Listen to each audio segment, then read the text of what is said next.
There we go. We are in business. All right, so the jurisprudence exam, right? Also known as the state board, which is redundant because it's the state board that gives it. So statutes versus regulations. And now some of this stuff, I'm going to be honest with you, going through this, if you had me in laws, rules, and regs, I have all of the regulations printed in front of me.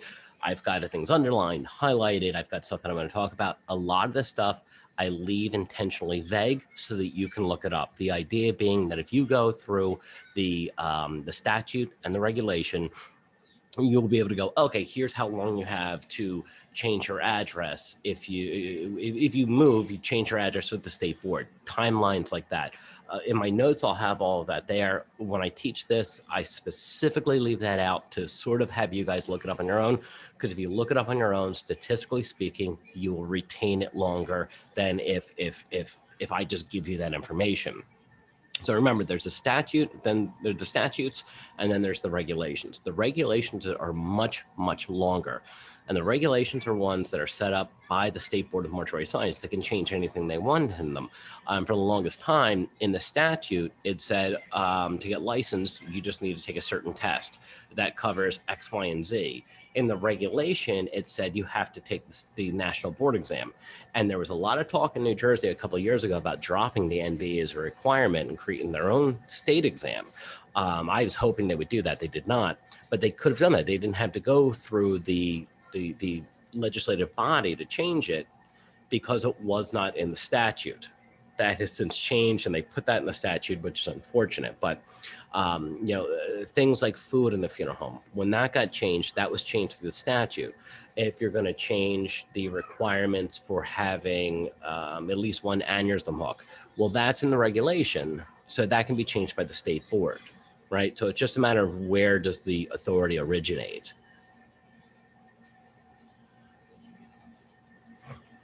These are just examples, and again, you don't need to remember the numbers on this. This is just where all of this comes from. Okay, where does information about the medical examiner come from? Okay, that comes from New Jersey Statutes Annotated 52, corporate names, New Jersey Statutes Annotated 14A,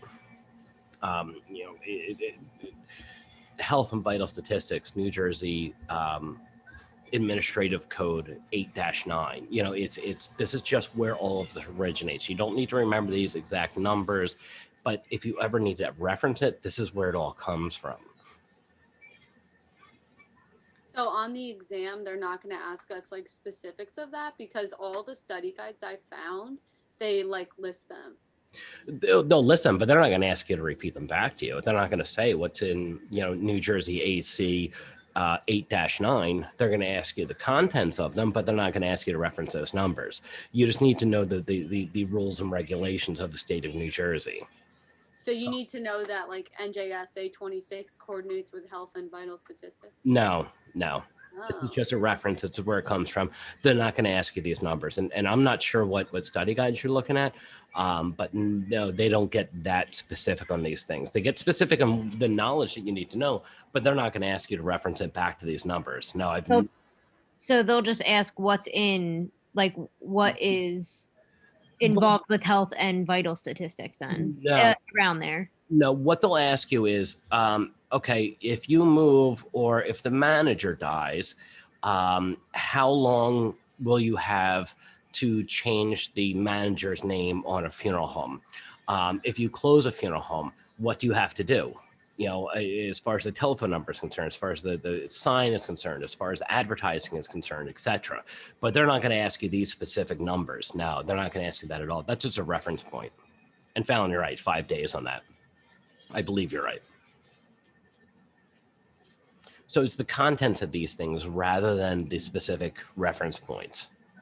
This was, and again, I should be in full disclosure, I have built out and changed these notes a lot in the past 7 years, but my predecessor was real big on knowing these things. I don't know why. He just really had a fascination with them. And this is more Rob Smithism than anything else. I should probably remove this, but he put them in as a reference point. If you ever needed to go back and look these things up, you could do so. They're not going to ask you these numbers. And if they do, and I can almost guarantee you they won't. If they do, let me know and I'll change the way that I teach this. But I am like 95% sure they're not going to ask, 99% sure they're not going to ask you these specific numbers. They want you to know what you need to know as a licensee. So the difference in these things, license versus certificate of registration, right? So the license is for you, the COR is for the building. When do they renew? How often do you have to renew them, right? And again, the way that I always remember this, the trick that I use is that the funeral director, not the funeral home, but the funeral director is in the odd years. Every funeral director I've met is an oddball, right? And that's always the way that I remember that. So if it was 2013 or 2015 or 2017 or 2019 or 2021, then that's when you need to renew your license as an individual. Now, as a funeral home, it's in the even years, right? So they're always 1 year off in that. A death certificate versus a burial permit or a transit permit, you know, and the idea that, okay, you file a death certificate, and here's the way that it works prior to EDRS, and EDRS has blurred the lines in this. What it used to be is that you would type up a death certificate, you would take it to a doctor, they would put in the cause of death, you would then take that to a government official and hand them that paper, and they would look at it and go, yes, everything is appropriate, here is your burial permit. We are allowing you to bury the individual. EDRS has blurred the lines in that a little bit. I'm not saying it's a bad thing, because I don't miss tracking down doctors. I don't miss going to the registrar's office. It's so much easier with EDRS, but it's blurred the lines with it. You know, it's you can basically print a burial permit as soon as you hit the yes, I certify, boom, you can go. But in theory, and in practice prior to 2007, I think, no, 2008, no, 2007, the date doesn't matter, but you would literally physically take a death certificate in and get that burial permit. A burial permit versus a transit permit. Now, again, I've always, in class, and again, you guys are in this weird scenario where I really don't even know what most of you look like, because we've only met a handful of times. Normally in class, I would ask, like, how do you get a burial permit to magically turn into a transit permit? You know, you would think if you're taking some body and you're putting it onto a plane or a train or, you know, a bus, not that you necessarily put a body on a bus, but you get my point, that it's around other human beings. You would think there'd be some process in it. It's not that you just magically press a button or check a box going, yes, we're shipping by common carrier.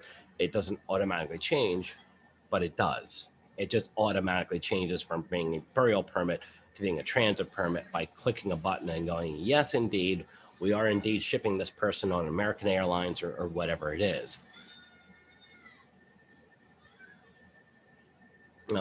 Again, what is a license required for? What do you need that license for? To arrange and prearrange, to sell merchandise, to sign forms, a statement of funeral goods and services. If you sit down as an intern, you make arrangements. And that's fine so long as it's under the auspices, under the supervision of your preceptor. That's fine to do, but you can't sign off on those forms yet, right? My wife, when we lived at a funeral home, she probably could have made a set of arrangements. She sat and handled so many of these things, so many logistics. Like I could sign off on a form and be done with the family. She could almost handle everything until the burial. And I wish not that happened, but I'm just saying, in theory, she would have the knowledge to be able to do so. She can't sign off on forms. You know, she can't sign off on a statement of funeral goods and services. She can't sit down with somebody and sell them a casket, at least in the sense of a funeral home setting. If she's working for Walmart and you're just selling a casket, that's a different story. But she can't sit down and do a set of arrangements. You need a license to sign a death certificate. You need a license to embalm. And again, I know that you guys are all embalming, but you're doing it under the guidance and supervision of your supervisors, of your preceptors. At disposition. Now, this was relaxed during the pandemic. During the pandemic, they said, okay, if you want an intern to take a decedent to a crematory, fine, so be it. That's perfectly fine, and they have yet to pull that back. But if you see a question about that, as interns, you are not supposed to take a body to a crematory or a cemetery or their point of final disposition. by law, you're not supposed to do that on your own. You're supposed to have a funeral director there. And I know things got really wonky over the past year, but I just don't know how they would approach this in a question right now, at least. Like I said, in the normal times, and hopefully by the fall, when things are getting back to normal, hopefully it'll be like, yeah, all right, it's interns are not allowed to do that, but in normal times, you're not supposed to do that on your own. As far as supervising visitations, dressing and casking and removals, you do not need a license in the state of New Jersey. Some states are different. I mean, Delaware, for example, you need a license to make a removal. To oversee a visitation, I don't think there's a single state in the union that makes you have a license to be able to do that. You can just bring somebody in off the street. And there are people that work at funeral homes that are competent enough they can handle a viewing. In New York, you need a license for removal. Absolutely, you need a New York license to remove. I know. I'll spare you the story, but I got myself in a situation once where I was trying to ship somebody out of Kennedy, and yeah, we found a licensee to come in, but it was a nightmare. And dressing and casking, removal, you can do all of that without a license. You don't even need to be an intern. You can just do all of that without any form of licensure. So again, like I was saying, license renewal is biennial, even for the funeral home, odd for the personnel. And again, going back to that idea, every funeral director knows an oddball, so they re-up in odd years. Now, renewal expectations, continuing education. I have a slide on this. So you need to know what the continuing ed requirements are. As far as the 10 credits and what makes up those 10 credits. License lapse. Now, they've just changed the requirements on this. At least they did in 2019, and we'll talk about that. I have slides specifically on what they deal with those requirements, because what it was previously, and I don't want to get into that because I don't want to give you too much info on the way they used to be. There used to be this 5-year thing. If you went past it, you had to do X, Y, and Z. But they switched this in 2019. Now, I spoke to my predecessor when they first changed all of these requirements, because they changed a whole bunch in 2019. And he said it normally takes about 1.5 years, 2 years for these things to matriculate into the testing process. And we're at about that point. So it's when I go through the 2019 slides, I would take note on all of that stuff. And like I said, I have specific slides on that. How about like questions about food? I get questions about that, and then it's telling me some of the Quizlets say yes, food's allowed. I know it's allowed now, but what should we be answering on? If they ask you questions about food, food is allowed. I mean, after 2019, they changed that, and the governor signed off on it. And absolutely, if a family wants to have a Danish or something, or coffee and whatever, you can have any food you want, but you can't prepare it there. It has to be prepared elsewhere, right? So you can't have a kitchen where you're cooking it up and all that stuff. But it's if they ask if food is allowed, it absolutely is. So if you see questions about that, there's no way they would give you a trick question on that, because you are allowed to challenge the state on these tests. They're more transparent than they are with the national board exam. Like if you're not successful, or if you want to see your test, you can request it and you can go up and sit down and look over it line by line. So they're much more cautious about it than the national board exam is. Some continuing ed courses programs must be approved by the board. New for 2019. Pre-need providers must monitor attendance and ensure completion of lessons. Now, here's where it gets weird. And when you get into doing continuing ed, whether that be for pre-need or anything else, they always say that there should be some sort of a test at the end. Now, what they do is they don't specify what the test has to be. So they'll give you a questionnaire and go, well, what did you think of this continuing ed course? Did you enjoy it? Is there anything we can improve upon? And they call that the test. So there's supposed to be some sort of a written exam at the end of it. CEU instructor must maintain records for 5 years. And again, that's one of those magic numbers that it's just important to remember until you're through the exam. If you become a continuing ed instructor, you can worry about it then. But again, it's just one of those magic numbers that if somebody gives you a continuing ed course, they have to keep record of that for 5 years. And numbers and dates are big. Things like how long do you need to keep a GPL? How long do you need to keep a statement of funeral goods and services? Those are, those are, how long do you need to keep a funeral record? Those are all important things that pop up. I don't know why they write the test this way, but time frames become important. So this is what I used to have, inactive. There used to be something called an inactive license. One of the instructors, Paul Paget, his grandfather became inactive. And I don't know what they're doing with him now, but the idea was you could still have your name in the ads and on the building and say, Paul Paget the first, although Paul Paget the third is now running things, he could still be listed because his name was important to the business. That's gone now. They allowed you previously to just go inactive. And 2019, they did away with that. And they said you cannot have inactive licenses anymore. You're either licensed or you're not. There's no in between.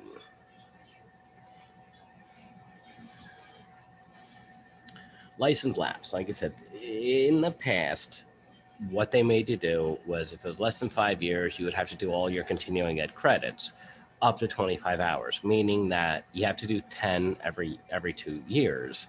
If you're out 5 years, that adds up to 25 hours of continuing ed that you would have to do, right? 2.5 licensing cycles, right? 10 per, therefore 25. They did away with that. And they said now they only require the fees and CEUs for the current and previous licensing period, meaning that you're out 4 years. And so now, let's say you're out 5 years, right? And you're right at that 5-year mark and you decide I want to get back into funeral service. All you have to do is this period and the period before it. So it would be the licensing fees and the CEUs for the current and previous licensing period, bringing it from 25 down to 20, right? Again, they're splitting hairs on these things, but if you have to spend 5 less hours in a continuing education class, all the better.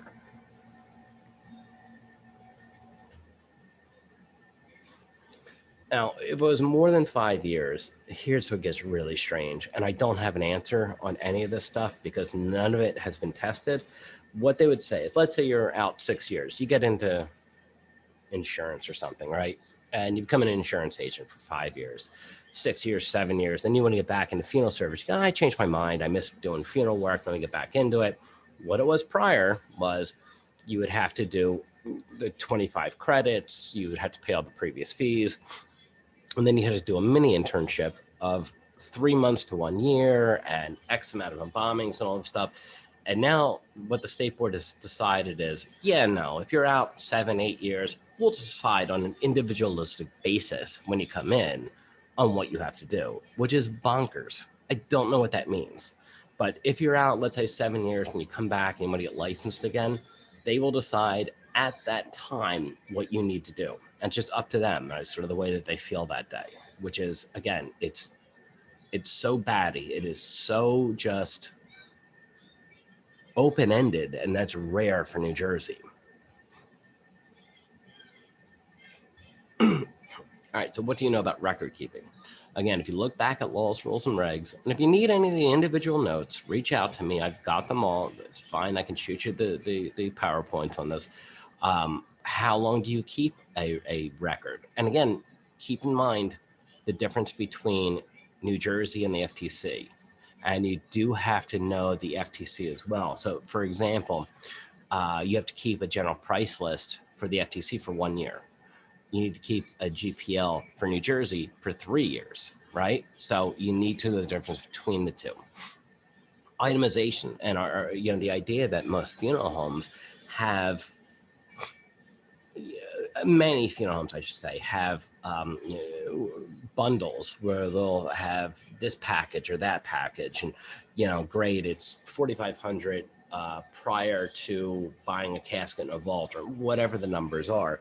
Well, you're supposed to itemize everything, right? It's both by the FTC and by New Jersey. You're supposed to itemize everything. Is there any way you can send me all your files for this exam, all the PPTs, PowerPoints? If you email me, I can shoot you some of the files for it. I mean, are you asking about laws, rules, and regulations? All right, well, I'll see what I can do. And I'll say, those are one of the situations, right? That's why I was asking you to save everything from that class, because it pops up again. Some of the old ones from my class, but I can't. Yeah, I know they lock you out after so long. But if you send me an email, I can get to it at some point. And maybe I'll try and create some sort of a Gmail document or something like that, so I can just send a link out.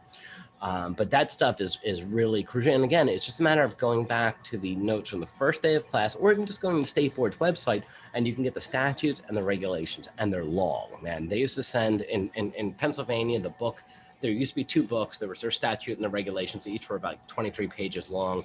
In New Jersey, it was like, one was like 85 pages long and the other was like 190 pages long. And they go overkill on this stuff. But dates and things like that are always important. FTC forms for New Jersey compliance. And again, there's that whole section from laws, rules, and regulations, which is outlined FTC. And that sort of shows you the exact of what is New Jersey specific, what is FTC specific. But again, it's also good to review that FTC book from field experience. Prep room expectations. So if you look at the regulations, there is a breakdown of what is required in each prep room. And I know when I've been inspected, they've come in and said, okay, show me at least one aneurysm hook, show me a trocar, show me a drain tube, show me forceps, show me this, that, and the other thing. And there's a whole breakdown of it. You should know that to recognize it. Much like the anatomical guides and limits, you don't have to create them, you just have to recognize them. Prep room expectations as well, the equipment, the structure, and prohibition. So the structure is things like, and again, this is all outlined in the regs, you have to have walls that fully go up to the ceiling, right? It has to be a fully insulated room, in that you can't just put up, like have a viewing room here and you just put up a room divider and then you're embalming there. No, it needs to be walls that are full, floor to ceiling. You need to have, it needs to be a room specifically for that purpose. You can't have, and I always use the example that you can't have like, oh, well, it's our prep room, but during viewings, we move things around and we make it the ladies' restroom. Like, no, you can't do that. We move things around. We make it the coffee room, and people can come in here and have coffee during viewings. Oh, you can't do that. It's just, it has to be a room specifically set aside for that purpose.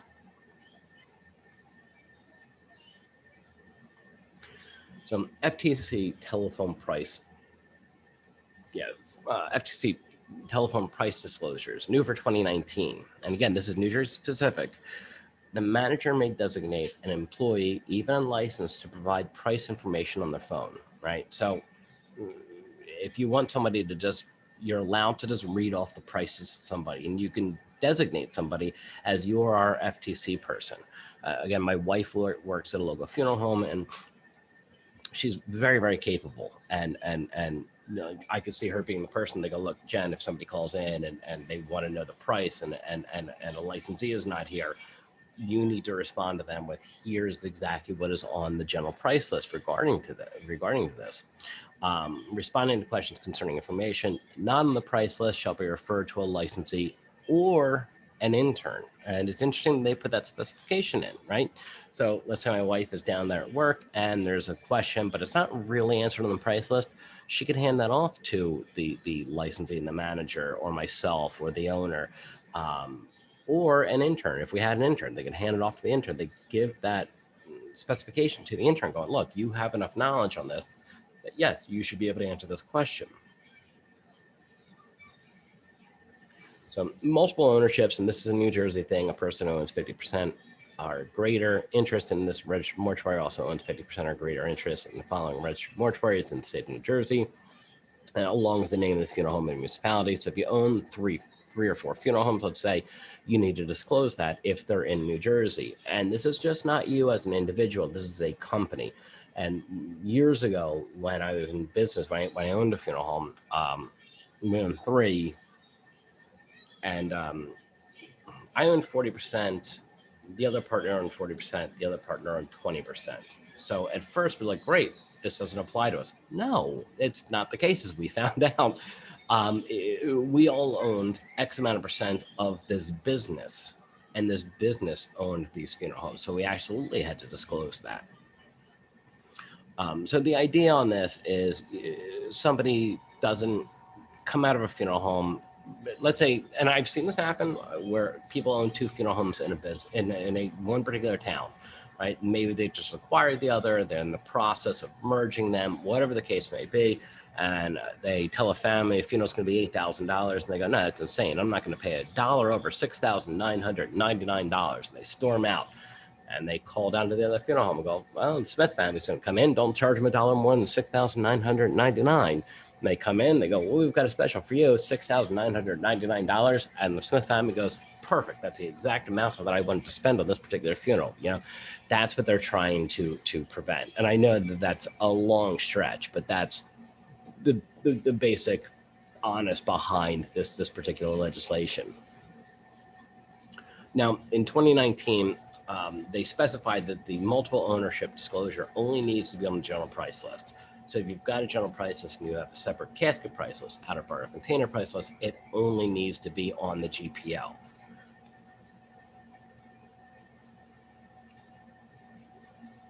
This is a new one, mortuary use issues. Mortuary previous to 2019, mortuary shall not be used as a site for recovering organs or tissues, including DNA, meaning a family, and there are companies out there, they go, look, take a pinprick or whatever, and we'll save the DNA, and 100 years from now, if we can clone them, we will, or whatever the game plan is. In New Jersey, you are absolutely not allowed to do this. All they would allow us to do is collect a lock of hair for the family.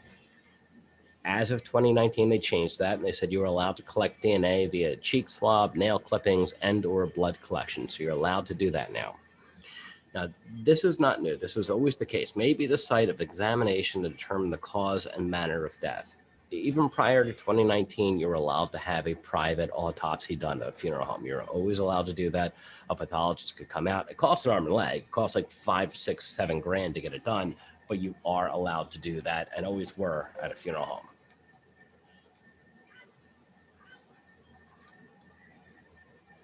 Food in the mortuary, as you guys were asking me about before.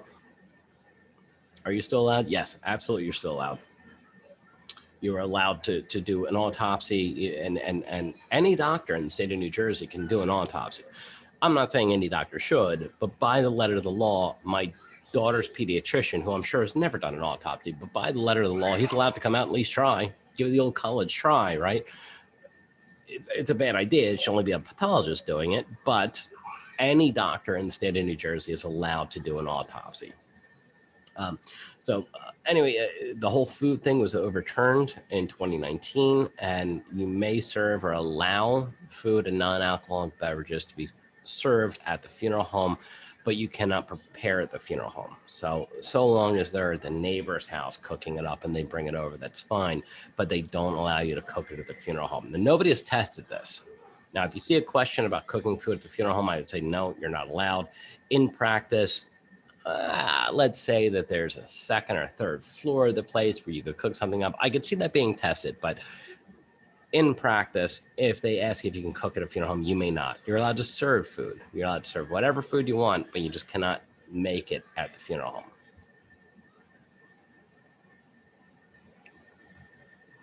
All right, if you close a funeral home, why does that say continued? Oh, I've jumped around a little bit. I'm still updating these notes from last year.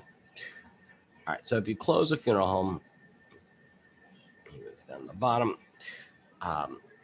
must show evidence to the state board that the EDRS account is closed. And again, this is all new from 2019. So you have to show them that the EDRS account is closed. You must inform the state board of the location and individual in charge of the funeral home records. And the funeral home records laws don't change in that records for 7 years must be available, with the first year being available and the six other years has to be available within 2 weeks. So if it's 2020 and the inspector shows up, I'm just using 2020 because it'll make the mathematics easier for me.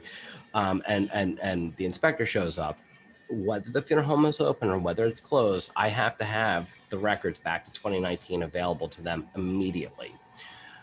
The records going back to 2013, I can tell them, well, I don't store them here. They're off premises and I can get them to you in 14 days, and they're fine with that, and that's fine with the law. But you need the last year's records available immediately, and the records going back an additional 7 years. So the 6 years past the first year within 2 weeks. If you close a funeral home, this is still the case for the next 7 years. The records need to be made available, and state board shows up, and you need to make sure that somebody else, your competing funeral home, let's say, they need to take your records and they have to be available for the next 7 years.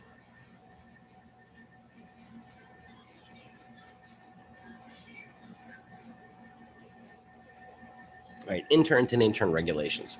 So preceptor qualifications, remember a preceptor has to have been licensed for at least 2 years before they take on an intern. How many interns? You can only have 1 per preceptor. You can have 2 per funeral home.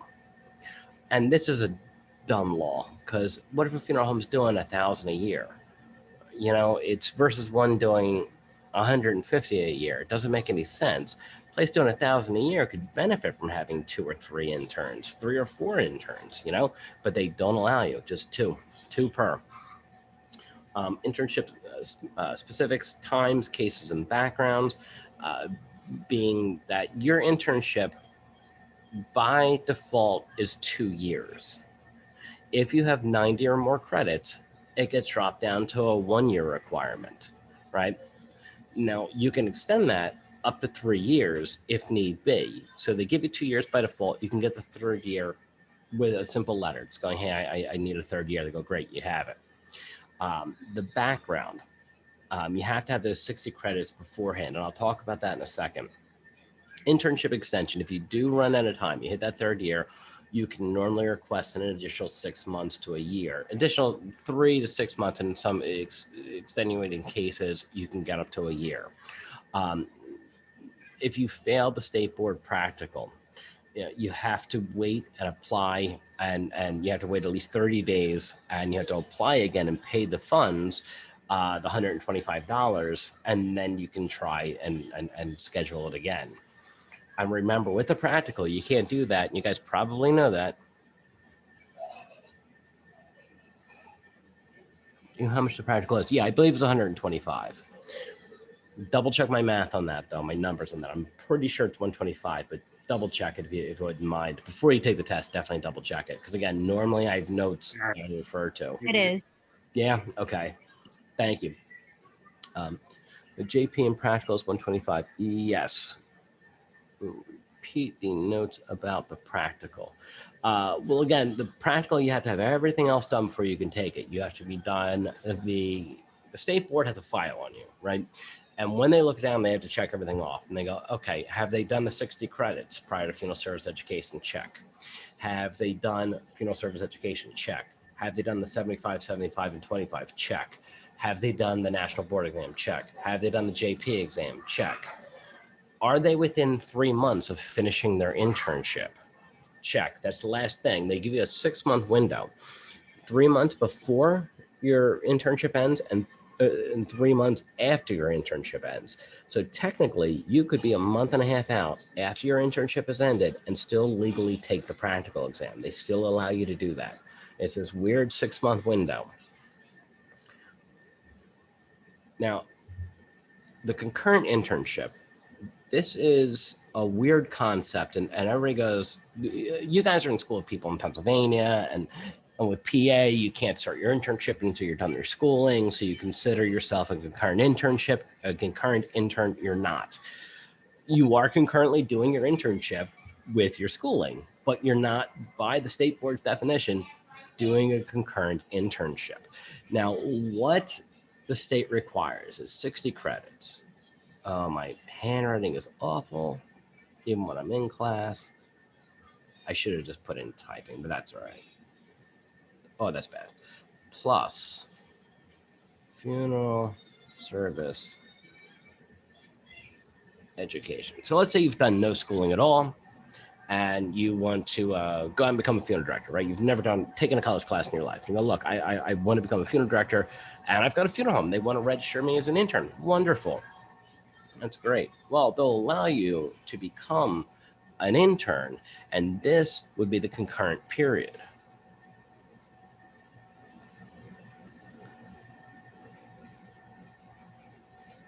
And I admit that's very poor writing. I fully admit that. But during that initial 60 credits, that's what they consider the concurrent internship, because you're doing your internship at that point. You're getting the 75, 75, and 25, or at least working toward it. And then when you start at Mercer or wherever, you're starting the funeral service education portion of it, and you are no longer a concurrent intern at this point. You're just an intern that's also in mortuary school. But when they talk about the concurrent internship, this is what they're talking about. And as a concurrent intern, you need to, at the end of each semester, send in a transcript to the State Board of Mortuary Science showing that you're taking at least 8 credits per semester. And they review that. And again, they've been very bad at enforcing that over the past couple of years, but this is what they consider the concurrent period to be, those 60 credits. As funeral service ed, although you're doing your internship, they're not considering that by their definition, same thing.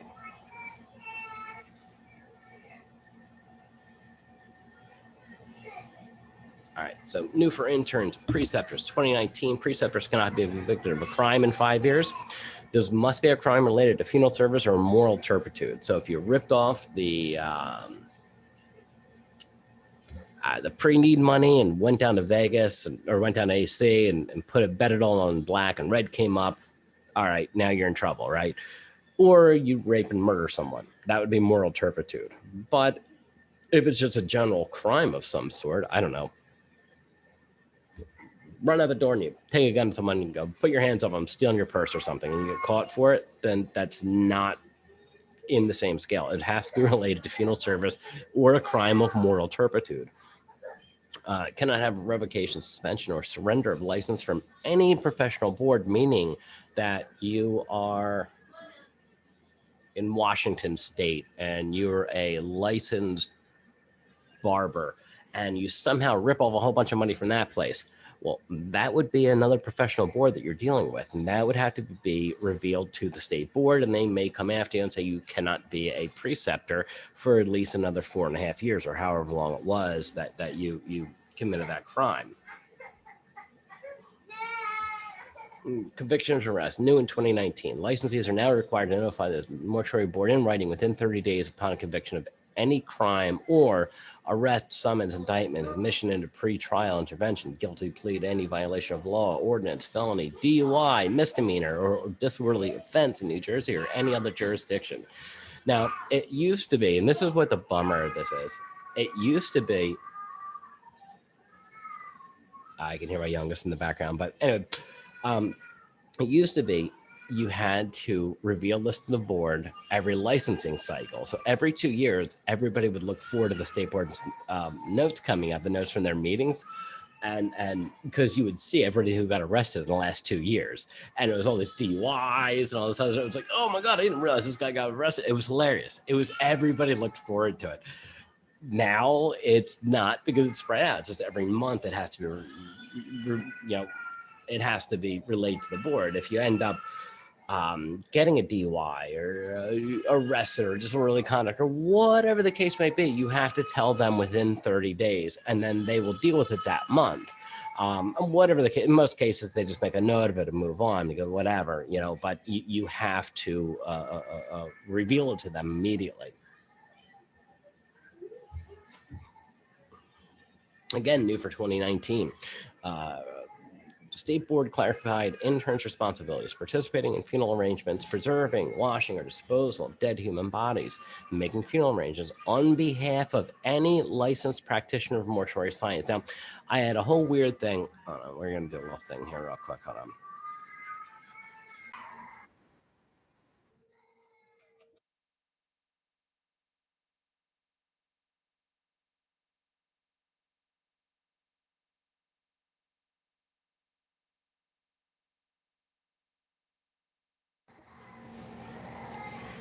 My 3-year-old's in a meltdown in the background.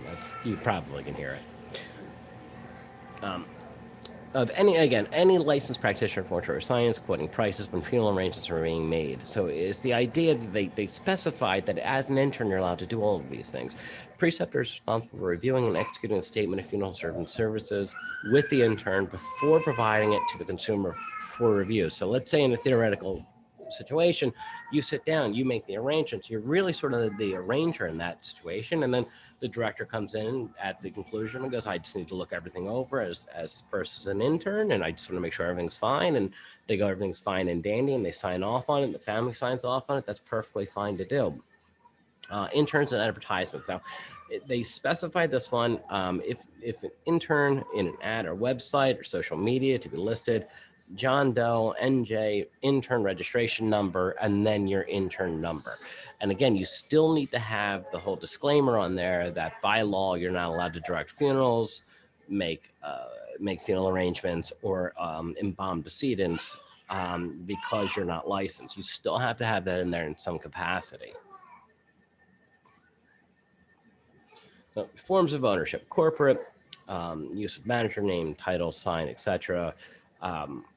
Remember, you can have the manager's name on the sign or on or near the front door, but you don't have to have both.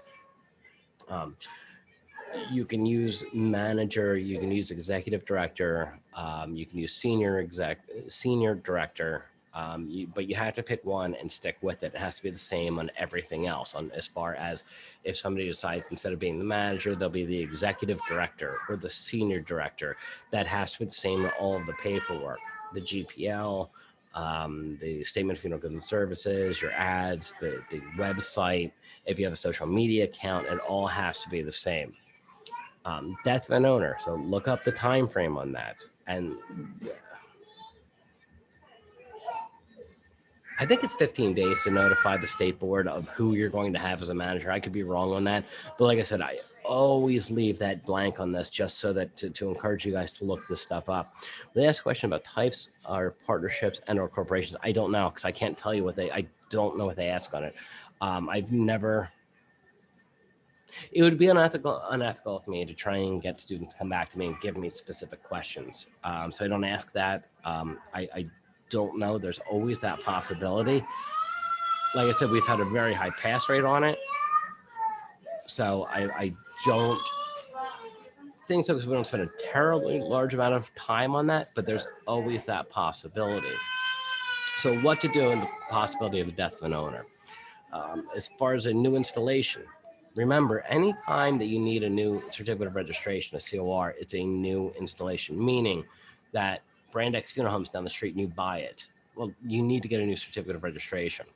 Let's say that you are Brand X Funeral Home and you move 2 houses down because you like that building more.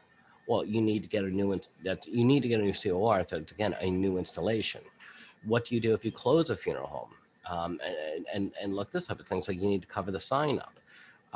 We bought a funeral home out in Beverly, New Jersey, and it had been abandoned. What happened was the owner, it was a bad scene.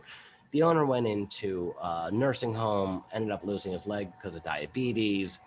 He wasn't handling his pre-need right. It was all just in a general account. He had a son with a drug problem. He ended up pulling all that money out. It was just bad. He ended up signing the funeral home over to the nursing home. He ended up dying. The nursing home didn't know what to do with it. It sat vacant for 5 years. Well, that sign was there the whole time. They never covered it up. The second we bought it, the first thing we had to do was run out and cover up that sign. You know, it's like, oh, well, we're actually accountable to the state board, but this nursing home was not. It was just batty, man. It was nonsense. So there's a whole list of things that you need to do when you close a funeral home, and they lay it all out in the regulations. And it's things like cover up the sign, and the telephone, prove to the state board that the telephone has been ended, prove to them who will be taking your records. Yes. Better, thank you. I know she does a meltdown. There's days. You guys will see. Those of you without kids, trust me, you'll see when you have them. It's not just days, it's moments. I'm looking at my daughter. She looks as cute as a button right now. 5 minutes ago, she was an absolute meltdown. It's just the magic of parenthood, let's say. But there's a whole breakdown of what you need to do. And again, going back to those laws, rules, and regulations notes, it's all outlined in those. Unlicensed owner. Can you have an unlicensed owner? Yes, you can. All right, pre-need. The idea that you need a license to sell pre-need. You can't just be In some states, and I think it's very, very dangerous, in some states, they'll allow unlicensed people to sell pre-need. I remember cleaning up accounts that a family would sit down with me, and when I worked in Pennsylvania, and years ago, you didn't need a license in Pennsylvania, and now you do, but I remember sit down with families like, no, it's the person who sold it to me told me I'd be getting like $500 back when we made the when we actually made the at-need arrangements. It's like, no, you owe us $3,000. And the problem was we were taking somebody who was selling cars last week and they're selling funerals this week, and it's bad news. So I very much in support of the idea that you need a license to sell pre-need. The idea is signatures on forms. Remember, you need to make a new statement of funeral goods and services at the time of death. And a lot of funeral directors get fined on this, and they're not doing anything unethical.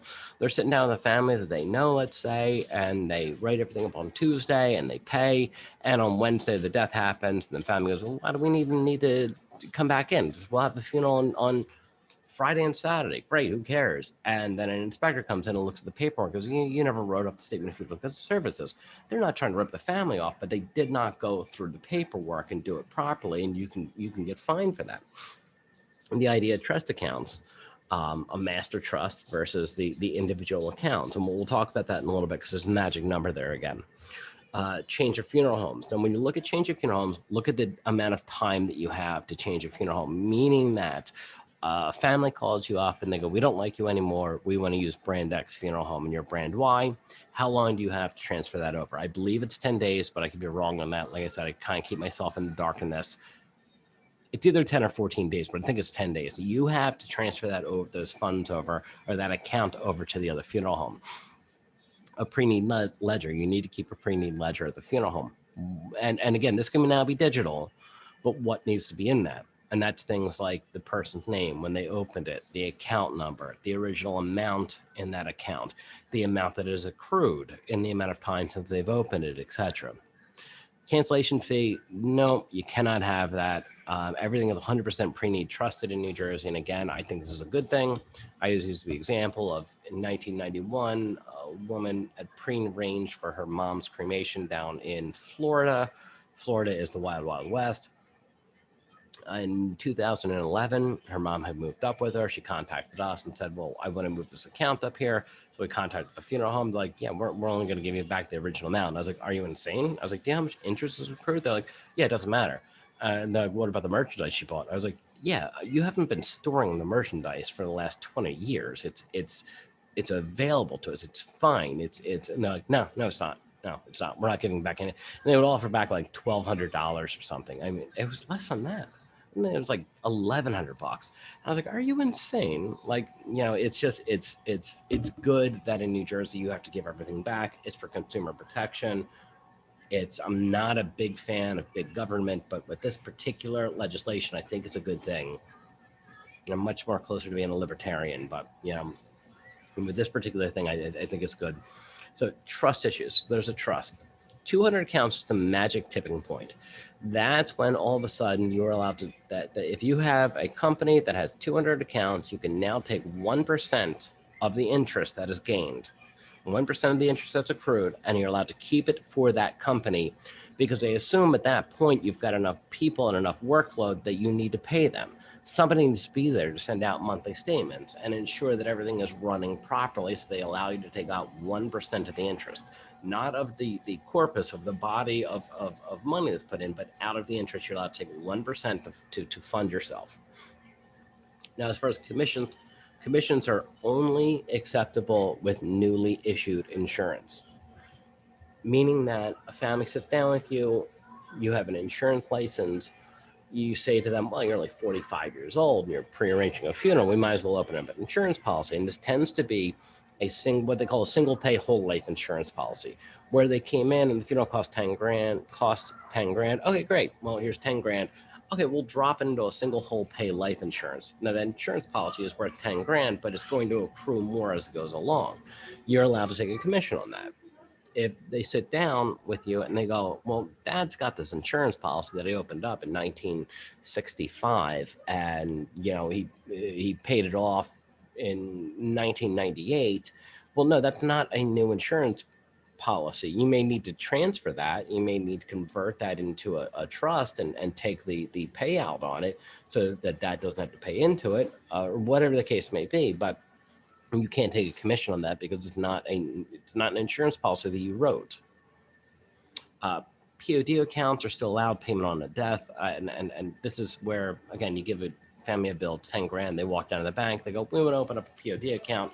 They go, all right, well, here's a bank statement, pay us 100 every other week, and it'll be paid off in this amount of time. And at whatever point, if the death happens, the funeral director just goes in there with a copy of the death certificate, gives it to the banker, and they pay them out the amount that's in there.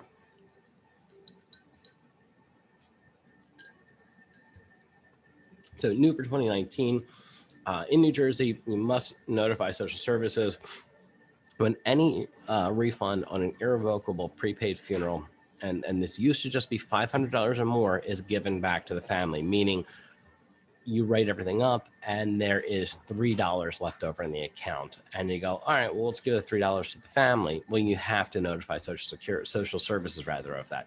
Used to be 500 and under, or $4.99 and under, you did not need to notify them. Now, if you issue them 30 cents back, you've got to notify social services for this. So advertising, and again, the name of the funeral home has to be in the name as registered with the state board, meaning you own Smith Funeral Home. You decide one day, I want to call it Smith Memorial Home. That's fine, but you need to change your registration with the state board before you can change your sign. Use of the term manager, and again, the idea that manager, senior director, executive director, all of those are usable, but you need to pick one and stick with it. Novelty items, if you've got a small novelty item like a pen or a pencil, or my uncle used to make golf tees, right? At the box. I don't golf. I know nothing about golf. The driving box thing where you drive off, right? And he would just take them out and they would say Bud Funeral Home, and then it just needed to have the municipality and I believe the telephone number on it. Municipality and the funeral home name, Bud Funeral Home, Woodbury, New Jersey, and he would just take handfuls of them and just throw them out at the tee box or whatever you call that. And the idea was, okay, this is a cheap form of advertisement. It was at a local country club or whatever, and so if it's that small of an item, a novelty item, you just have to have the two items on the municipality and the funeral home name. Anything else needs to have the full regulation of the manager's name, the telephone number, the address, etc. A logo and an obit. And give me a second, I'll pull up an obit here, because this is not as common as it once was.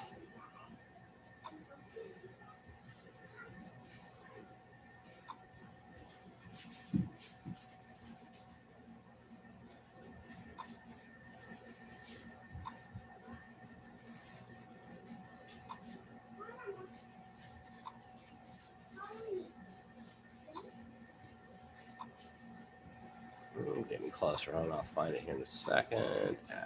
Advertising.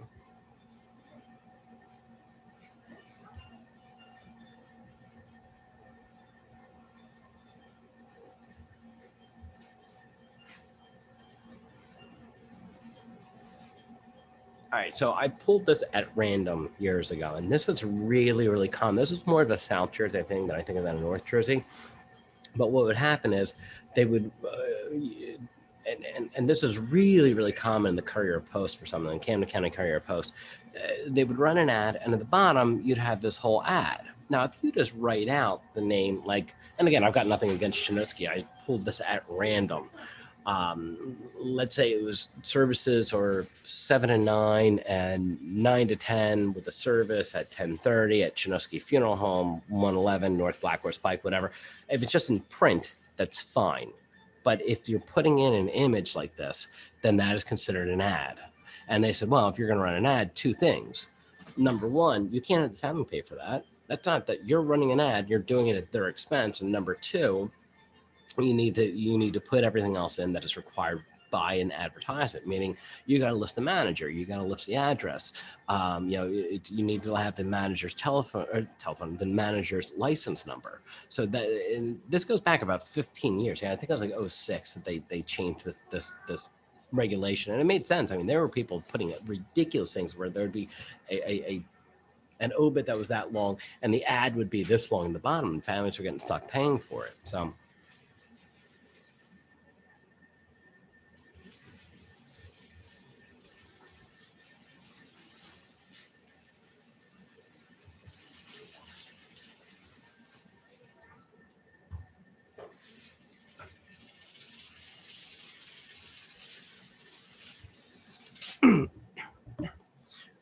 So testimonials, you can only have a testimonial in an obit if the person has actually used their services. I know I've seen a bunch of ads. I live around the corner from FC Kerbeck, and Kerbeck used to have ads with like, what was his name? There's a picture of the village, Cliff Lee, and he was in all of their ads. Who knows if Cliff Lee ever bought a car from them, but he couldn't do something for a funeral home unless he had actually used that funeral home. Price reductions. Your price reduction, if you're not specifying the amount of time that it is, then especially in an advertising, only an advertising, then it has to be at least 30 days. And the cost of the product has to be the same at least 30 days prior, meaning that, let me pull up another share here.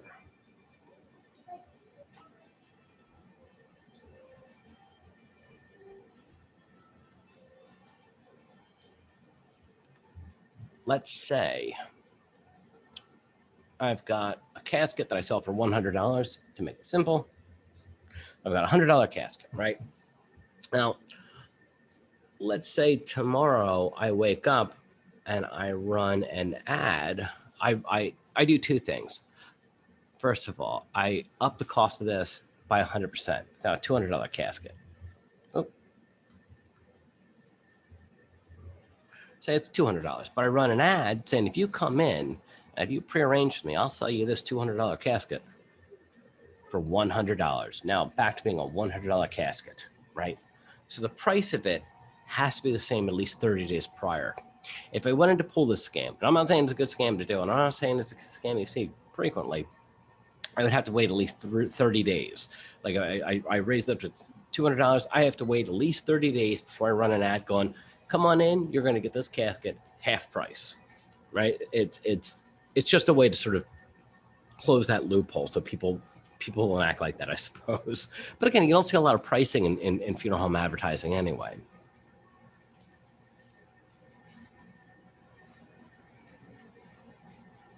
Oh, I'm in the wrong set of slides.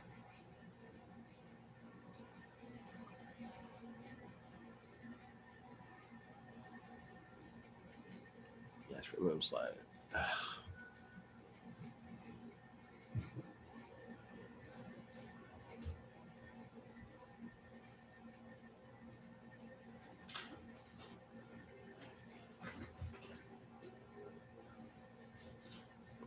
And I'm in the right. I didn't realize I moved that over. All right, why is this not working for me? All right, I'm just going to continue with this. I didn't realize I went looking for that and did not realize that I already had that in there. All right, so why is this not? Hold on one second.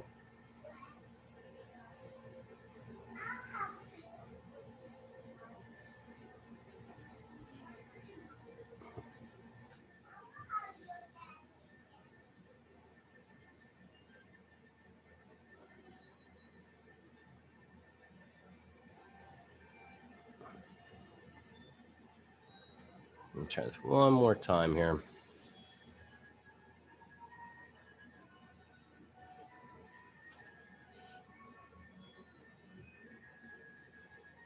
There we go.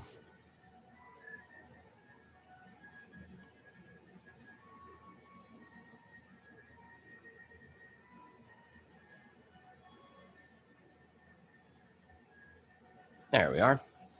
All right, so advertising includes aerial displays, and again, I don't know why I've never been at the beach and seen an aerial display like pulled behind a plane for a funeral home, but who knows?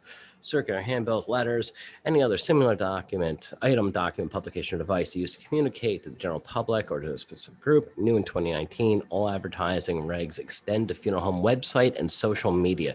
So if you have social media, if you have a website, you have to have everything else that is required on any other advertisement. And I don't think that makes sense. Now, fines, just remember the numbers on these things. You can get fined up to $10,000 for a first offense on something, and this would be something doing something really bad, and the second and subsequent up to $20,000. So, interment, etc. Depth of burial. Now, the depth of burial is essentially it's if you have somebody that is not in a properly constructed vault, then the top of the burial, if you're just taking a casket and putting it in the ground, the top of it has to be at least 4 feet from the earth. And the way I always remember that, if you think of a casket, it's probably roughly 2 feet tall. The bottom would be 6 feet, 6 feet under. The top would be 4 feet. Temporary burial. If you look at the requirements on that, you can put somebody into burial for up to 4 years, so long as you initially mark it as a temporary burial. If you're waiting for a mausoleum to be built, let's say, and it has to be within the same cemetery, you can do this, again, for up to 4 years. Multiple burial, you're allowed to have more than one person buried in a casket together. A student had a terrible story about this a couple of years back, where a young couple bought a house, somebody broke in, killed them both, stole their car, stole a bunch of money from them, and then overdosed by the morning, and he was dead, and all three, it was a bad scene. And they laid the husband and wife out together in the same casket. I mean, but you're allowed to do that. Disinterment with multiple death graves. If you are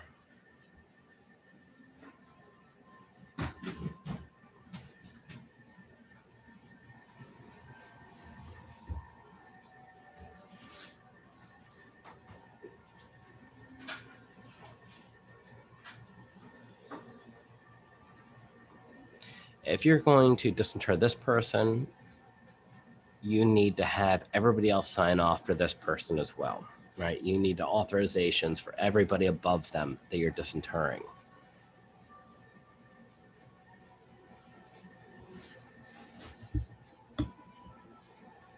And remember, with disinterments, you need the consent of the spouse and all adult children. I don't know why they wrote the law this way, but once somebody is buried, the adult children have as much say as the spouse has, which is insane, and it's caused all sorts of legal battles over the years, but it's just the way that the law is written. So cremation, the crematory, the presence of a licensee, and I know it's a little bit different right now, but in normal times, it is supposed to be a licensee there. The record keeping, if you look at laws, rules, and regulations, there's a whole unit on what the cremation operator needs to keep on file, meaning like the date of the cremation, the name of the person, the disposition of cremated remains, being that they give them back to the funeral director, or they mail to the family, where they paid to take them out to sea and spread them. But all of that is outlined in the notes from that class. Unclaimed cremated remains. As a funeral home, legally, what are you required to do? And it's the idea that you're supposed to keep them for at least a year, and then you need to make a diligent effort to reach out to the family. And if they don't respond to you, you can dispose of them, so long as you do so respectfully. I mean, you can't just take them and chuck them in the trash. All right, Statement of Funeral Goods and Services Selected, new for 2019. They changed a bunch of the writing. I doubt you're going to see anything like this, but I just included it anyway. Statement at the top. This statement is subject to change by agreement of both parties. The check boxes for sexes removed, meaning that sex has become much more complicated over the past couple of years, and you might write in there something like, I don't know, transgendered, or, why am I blanking on the term? And somebody doesn't consider himself either sex, or, whatever the case is, it leaves it open-ended for that. Sanitary care without embalming has been changed to other prep of body, use of facilities and staff reviewing, It's been switched to visitation. Added use of equipment and staff for graveside. The line added to use of equipment and staff for graveside. The line including accompaniment of remains to place of final disposition. And again, I'm splitting hairs even including all of this, but I'd rather you have it and not need it than the other way around. Receiving and reporting remains on different lines. Optional package service selection. If an optional package service is selected, categories 1 through 3 are not applicable. 2, if you select an optional package, see general price list for a list of included services. And the first question this raised was, look, can you now write it up to be a direct cremation and then have a memorial service? Because if you write something up as a direct cremation, you are not supposed to add anything else to it. And the answer is no. And the answer is, if you're going to have a memorial service, you need to put in there basic services of funeral director and staff, transportation of remains to the funeral home, transportation of remains to the crematory, whatever else, right? And then if you have a package deal that brings it down, it's fine, but you need everything written out. You can't just use the basic, or I'm sorry, the direct cremation charge unless you're not doing any services.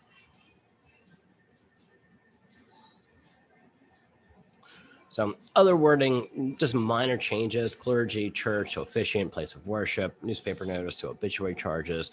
The line for pallbearers removed. You can still put it on there, but if they've just removed, you can just write it in.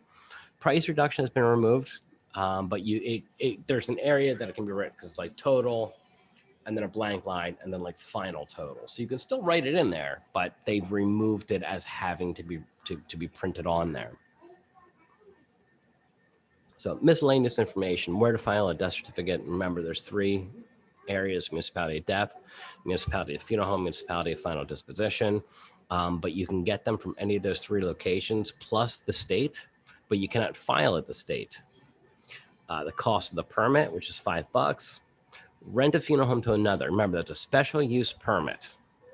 You can't just be Joe Schmo off the street who happens to be licensed renting a funeral home. It has to be one funeral home renting another, because if you're just that one individual, you don't have the paperwork that you need. You don't have the general price list for Joe Schmo unless you've got Joe Schmo funeral home. It has to be one funeral home renting another, and you have to have specific permission from the state board to be able to do so. You have to send them a letter requesting it. Now, in practice, nobody does this. It's one of those things that just doesn't happen in practice in most cases. Look up the information on a receiving vault. Now, a receiving vault is a very antiquated idea. This is the idea of a place where you would keep a decedent if you showed up in February and it's too cold for you to be able to bury someone. So you would keep them at the cemetery in a receiving vault. Well, in New Jersey, they say that the receiving vault either has to be 5 or more feet underground, or designed in a way to keep the smell of noxious fumes from coming out of it. If you're going to keep an unembalmed body there for more than 48 hours, nobody uses receiving vaults anymore. It's almost unheard of in this area. I asked my predecessor, he's like, yeah, I used one in like 1971, and it's just not something you do, you know. But you're supposed to know about it for the test. Also, an odd one that comes up is, this is a relatively recent one. Somebody complained to the state board that they noticed somebody had plastic on their hand and there was duct tape around it, right? It was under a sleeve. So what the state board said was, you need to have clear, white, or flesh-colored adhesive tape to handle these situations. And everybody said, what the hell do you consider flesh-colored? And they said, oh, each community can decide for themselves. I'm like, oh, cut me a break. So this is completely superfluous, but you're supposed to have clear, white, or flesh-colored adhesive tape in the prep room. All right, welfare versus Medicaid, the amount, look up the amounts because there's 3 separate amounts. There's the amount for an adult, amount for somebody who is like 0 to 2 years old, and an amount for somebody who is stillborn to, I want to say, 6 days old. And there's 3 different amounts because there's amounts, and there's also the amount for the funeral home, the amount for the cemetery or crematory, and the amount that the family can contribute. And again, I intentionally do not look this up so that I don't know it. I can take a pretty good guess at it, but look those numbers up. Now, the form to be used, it was the PA WFNJ 11, Work First New Jersey 11, but it's also sometimes called the PA 11, which is Public Assistance 11. It was in for many, many years, the PA 11. In the past couple of years, they switched over to WFNJ 11. Work First New Jersey was something that was developed under the Bush administration. It's again, it's the idea that it is welfare. It's not Medicaid. We just call it Medicaid. It is not. It is welfare. And where's the claim submitted? It is submitted at a county level, because it's some counties are very easy to deal with. Some counties are very difficult to deal with. Like Camden County, I know is very, very difficult to deal with, whereas Burlington County seems to be very easy to deal with. So this is sort of another antiquated idea. It's something you should know about. An emergency burial permit was if you, let's say there's a long holiday weekend and somebody died on a Friday and you needed them buried on Sunday, you could get an emergency burial permit issued via the Justice of the Peace and via judge. And this is sort of an antiquated notion because EDRS has sort of done away with this. If there's no person in charge of a cemetery, filing the paperwork falls to the funeral director. Communicable disease. There's a list of communicable diseases, plague, yellow fever. I'm blanking on the others. Plague, yellow fever. Oh, I'm blanking on the other ones. I'm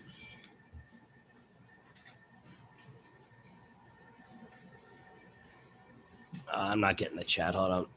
Cholera. Yes, cholera is one of them. Yes, absolutely.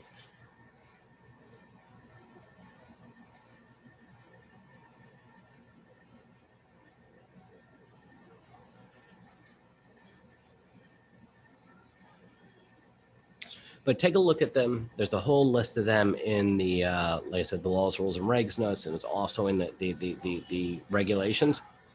You are supposed to report them within 12 hours of getting one of these cases. Now, in practice, if you called the state Department of Health and said, I have a body with plague, they wouldn't know what the hell to tell you, but this is all written down. It's nice to see in print. In practice, it's not used. Now, reporting veterans' death is another really rare one. If you have somebody who is a veteran that dies out of state and you come here to New Jersey and you bury them and you're in a cemetery where nobody's in charge, it falls to the funeral director to notify the VA at a county level, right? Which is insane. But this is one of those deals where the VA might want to go out and put flags out on Memorial Day and things like that. So they need to know where veterans are buried. If they died in New Jersey, when you file the death certificate, they would be notified that way. But because they died outside of the state and you're burying in one of these small little cemeteries, let's say a small town cemetery that nobody's been buried in since 1973, then it falls to the funeral director to file the paperwork at a county level. Again, something you'll never deal with in practice.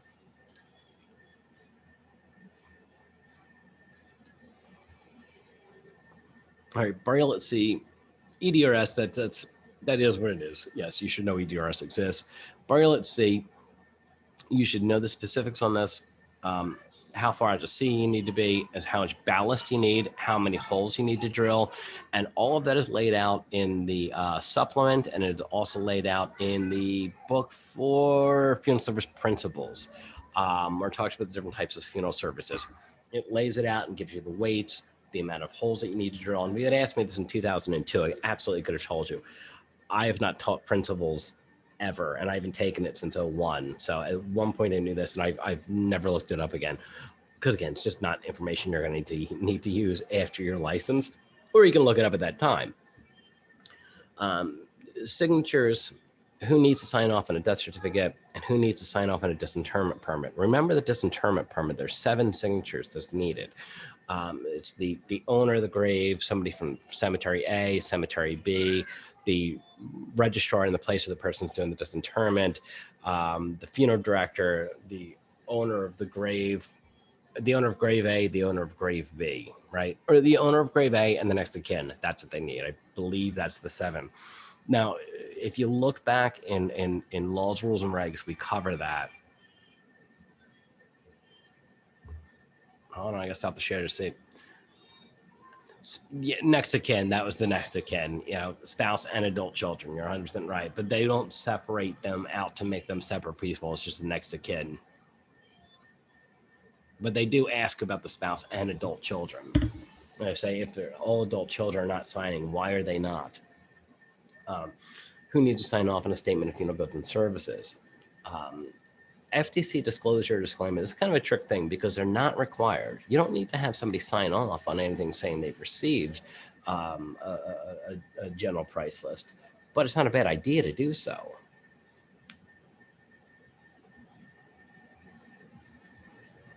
So, Uniform Anatomical Gift Act. This basically gives the right of control to an outside party, meaning that if we take a Doan Ron at Mercer and the family calls us up a week later and says, well, we changed our mind, we want to have a viewing and funeral for dad, I can say, too bad, you already signed off on the paperwork. They bequeath the body to us. They don't just give it to us to hold. We've got full custody of it. I would never do that. If somebody called up, I'd say, you're fine.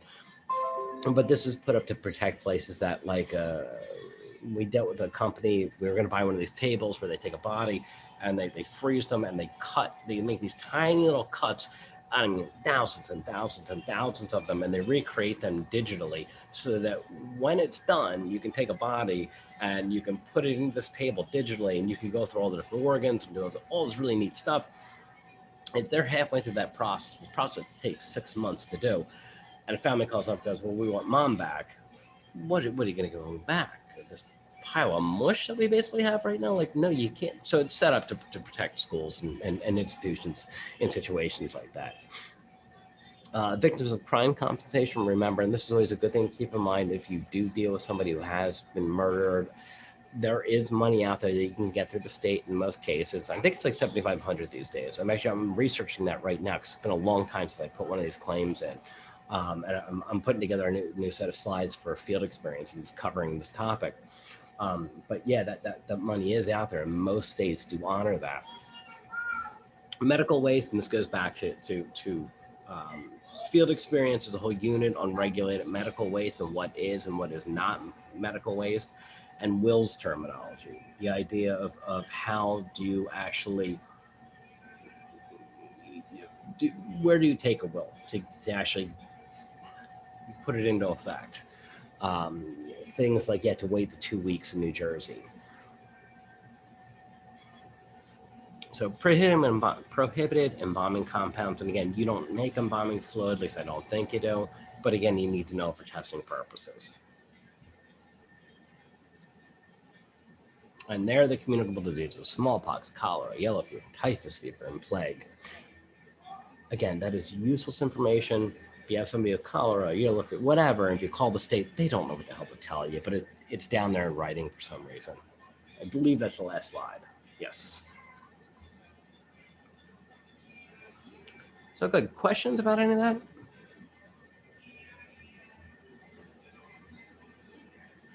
that? When we're ready to do the practical, do you just like call the state and tell them, or? What you do is after you're done everything and you get, because what you need is the showing that you finished school, mortuary school, the 75, 75, and 25, the NBE, and the state board. And once you're done all of that, then you can send in the application for the practical exam. You pay them, and then they will give you the information for the person that you need to contact.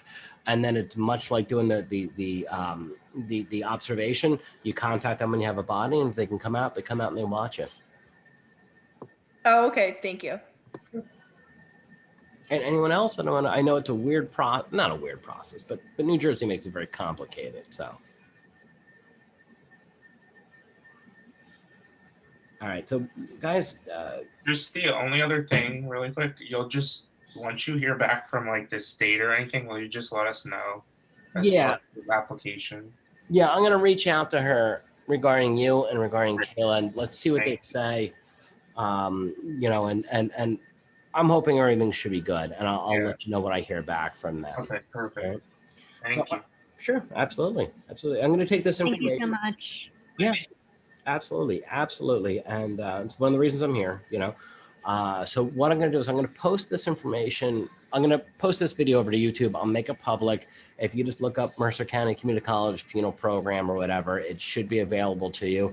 I know the one that we did in the spring had something like 55 views or something, which is good. And if anybody else wants to watch, if you want to watch it back, you're more than welcome to. You can share it with anybody, feel free. And I wish you guys all the best on the test, and let me know how you make out. Okay. After you take it, reach out to me and let me know, how you felt on it. And I try to get the results from Cindy. What's funny is it's easier for me to get them from Cindy than it is from Mercer for some reason, but I hope to get them a week or so after you guys take them, and I'll reach out and let you guys know how you did. All right. Thank you. Sure thing. All the best, guys.